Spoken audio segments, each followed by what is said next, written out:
This here is a Yamaha Mt.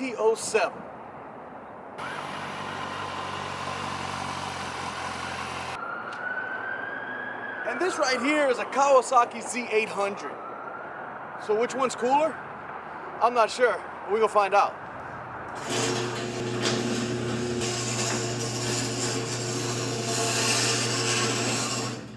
So this is the Bayou Garage, and this is where average guys talk about anything to do with motors. And today we're gonna take a look at these two bikes.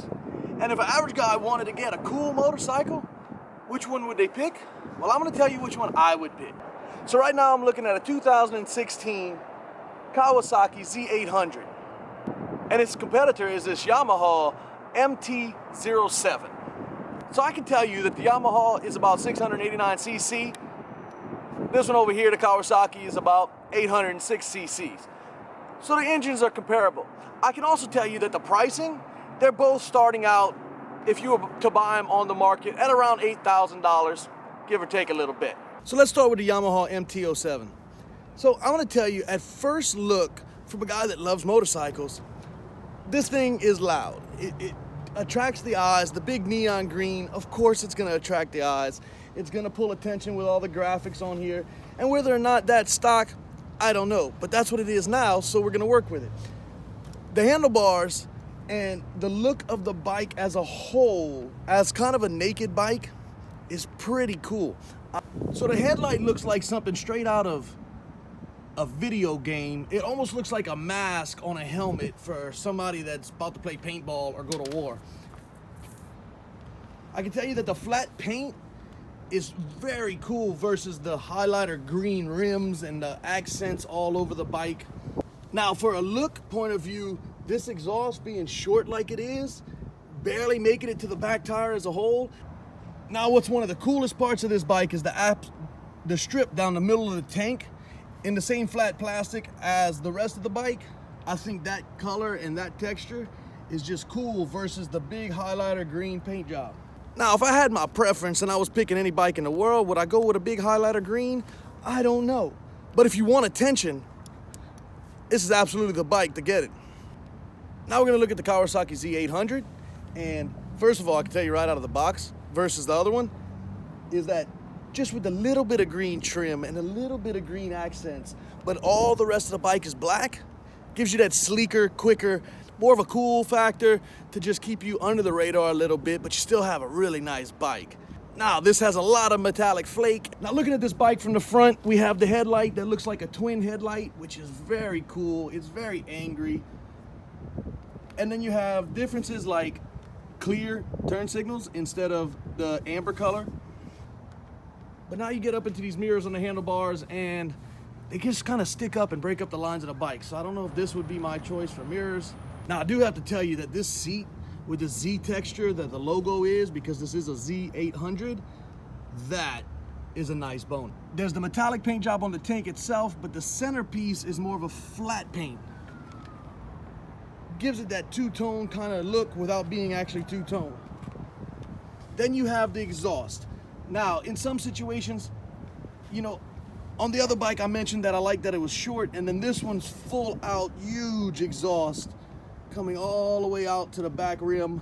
But then you get towards the back of the bike and it's wide open section until you have the brake lights, tail lights, and the license plate holder back here, which I'm gonna be honest, I'm not sure if I'm a big fan of that. So that's the start to talk about both bikes and kind of look at them and give that first look impressions of some of the details. Yeah, they're my opinions. I want to hear yours. But let's go ride them, and then I'm going to tell you what I think of each one by riding them.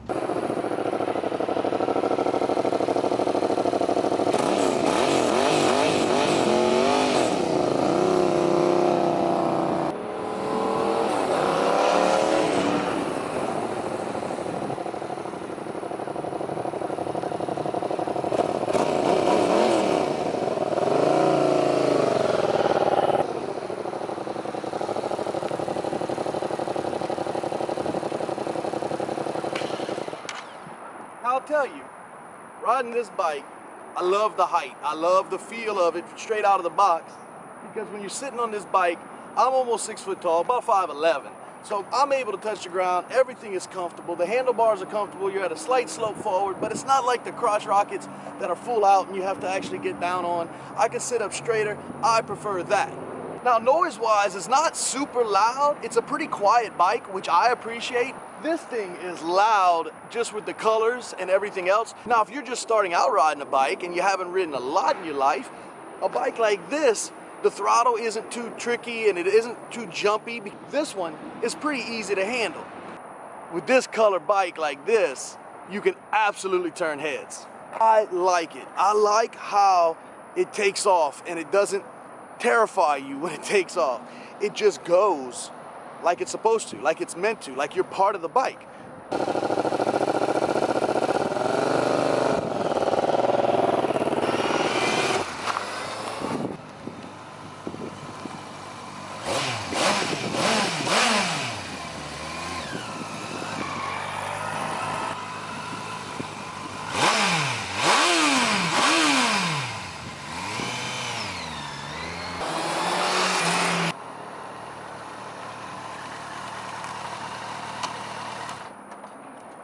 Now let's talk about this Kawasaki right here. This is an 800. Yes, 800 versus 689. There's a little more power in this. But let's get to the important part to me first of all. When I sit on this bike, yes, it rides at least 2 or 3 inches higher, and at 5'11", it's kind of getting into me, and I'm not on my tiptoes by any means, but I am not able to bend my knees as much. My legs are pretty much straight legged just to stand it up. And it's just a little higher. I'm gonna say just from that quick ride that the mirrors would have to go.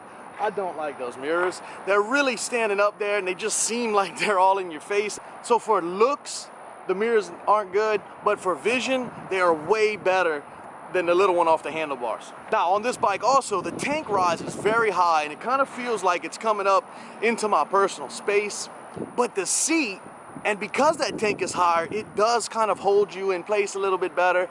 The seat feels a tad more comfortable, but you're fighting that versus ride height.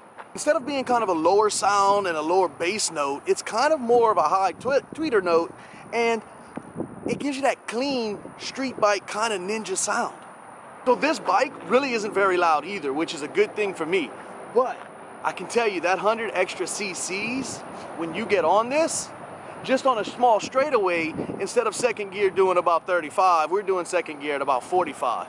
So it does make a massive amount of difference for quickness. I can tell you that this bike probably weighs a little bit more. Now, I didn't look at any details and I didn't find out the exact specs, but I can tell you just by feel of it, it stands up taller, so I think this center of balance is a little higher so it doesn't feel so planted to the ground. Now, let's get down to brass taxes. If me, Jeff, would have to buy a bike today, and it would be one of these two, I would absolutely take the Yamaha. First of all, the ride height's lower, so I can feel more planted to the ground, and I feel more in control of the bike, and the bike seems a little bit lighter, and the bike seems to handle better in sharper turns. And I do like, coming from the cruiser's part of me, I do like the fact that it has a little bit of a lower noise to the throttle and to the exhaust. I kind of don't like the high-pitch exhaust, so when you buzz by, it kind of sounds more like a bumblebee passing by instead of a bike. Now, I want you to throw a comment in the comment section below and let me know what your opinion is on these two bikes, which one you think would be better for you. I'm not looking to find out what the best bike in the world is. I'm just looking for fun, excitement, and a nice bike. Because I want to know, the one question I always have to ask is what's in your garage?